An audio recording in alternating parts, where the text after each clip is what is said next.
Hi, welcome back to Fitness 40 and Beyond. My name is Drew, and today we're going to talk about how I found out I had cancer. Before we get into it, if you could please like the video and please do subscribe to my channel so that you can get all of the latest videos as they come out. Please do feel free to share.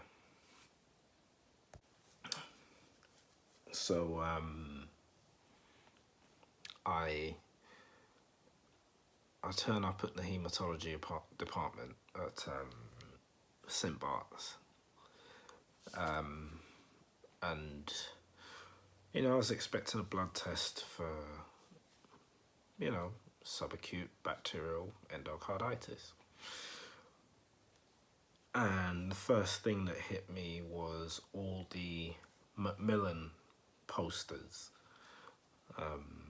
Straight away I thought, wow, Macmillan, like this is cancer. This is a cancer unit. I thought they told me they were trying to rule out cancer, so I'm confused right now. I thought, yeah, they're trying, they told me that they want to rule out the cancer, and they're convinced that I have subacute bacterial endocarditis.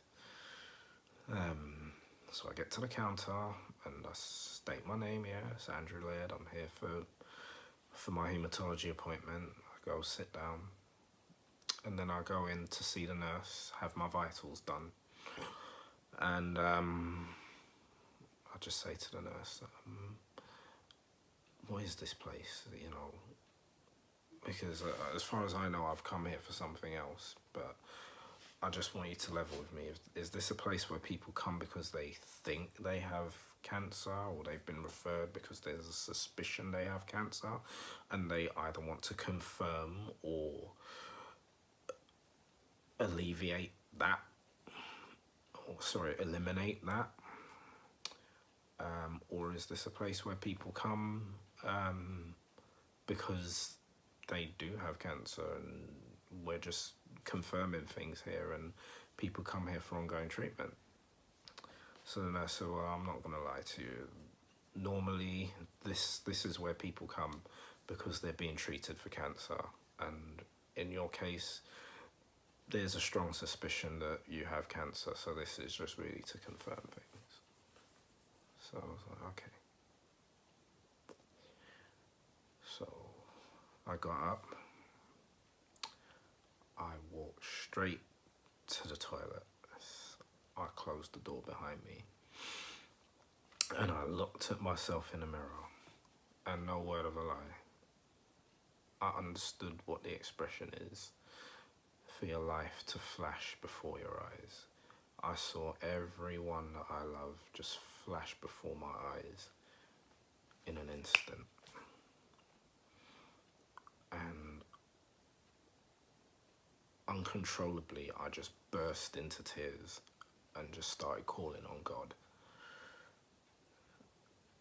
I must have been in that toilet for about 10 minutes, just non-stop. It felt like my spirit had left me. And at that point, I think for the next week or so, it was almost like I was experiencing a disassociation, out-of-body experience. I think it was my way of coping with such intense stress, which in psychology is it's not uncommon for people to deal with stress that way.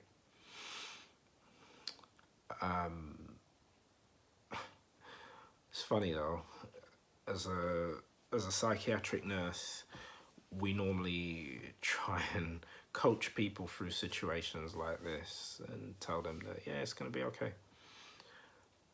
But when you're in the situation yourself, all that training goes out the window.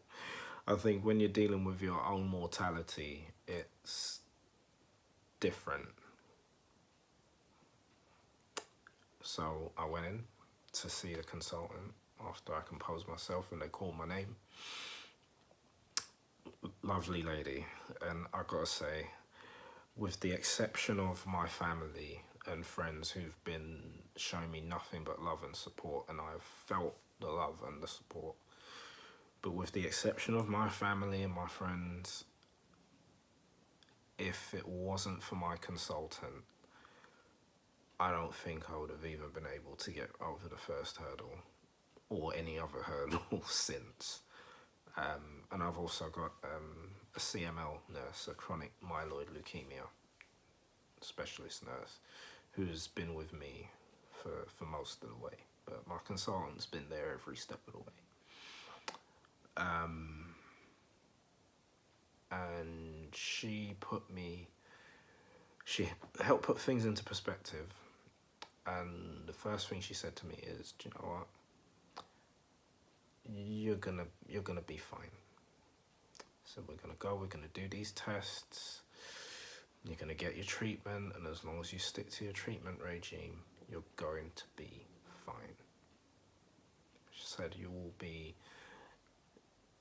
back to normal before you know it. She said the prognosis, unfortunately, is that, you know, you're gonna have this disease, you know, this illness for life, but you'll be able to manage this. So everything was like a whirlwind after that. Blood tests, having to tell family, my missus, who, you know,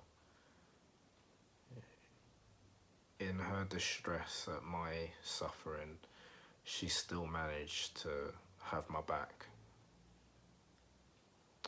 and be my rock.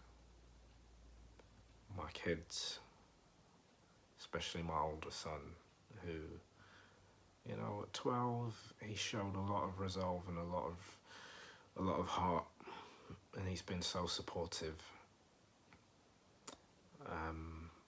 My mum, who's prayed for me tirelessly, you know, my sister, all my friends that have rallied around me.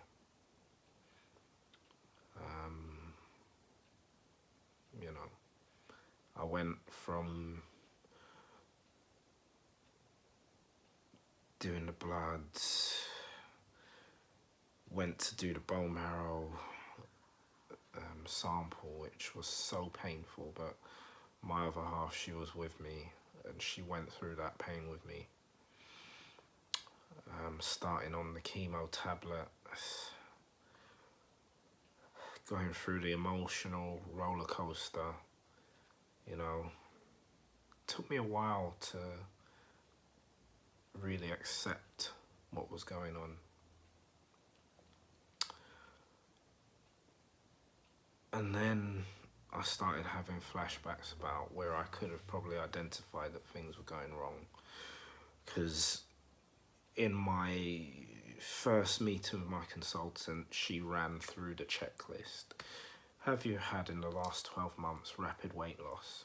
Well, yeah, I went from 96 kilos down to 81, put it down to excessive exercise. Loss of appetite, or eating and having difficulty of putting weight on. Blurred vision, which was one of the telltale signs. Night sweats, which I had a lot. Bone pain, because obviously the white blood cells are overproducing and putting a strain on your bones, because your bones are what's producing the blood stem cells. And I'll go into that in another video. Bone pain, shivering, headache, persistent, all of those things I was having. And I'd say they were more noticeable, I'd say about 6 to 9 months prior to having a confirmed diagnosis. Apparently I'd had this for just over a year before I finally came in to that hematology appointment. I think the one thing that I learned from this is don't take anything for granted. If your body is doing something different to what it normally does, go and get it checked out, because you never know what it could lead to. And that is so important. And I suppose it doesn't matter how old or young you are, if you know your body is acting in a way that it doesn't normally act, go and get it checked out, no matter how small. I went into the opticians with blurred vision, and I came out of St. Bart's knowing that I have cancer. But I am so grateful to the opticians for spotting this, because they saved my life, and for that I will be eternally grateful.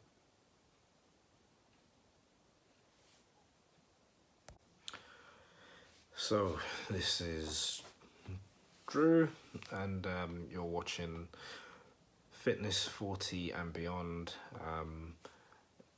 If you like what you've just seen, please do hit the like button, please do subscribe, please do share, spread the word. If you look in the bio, you'll see there's other ways that you can catch me on my Instagram and my Facebook, and they're all Fitness 40 and Beyond. If you look on Facebook, it's Fitness 40 and Beyond Drew, D-R-E-W. And then on Instagram, it will be at Fitness 40 and Beyond. Look forward to seeing you soon. Take care.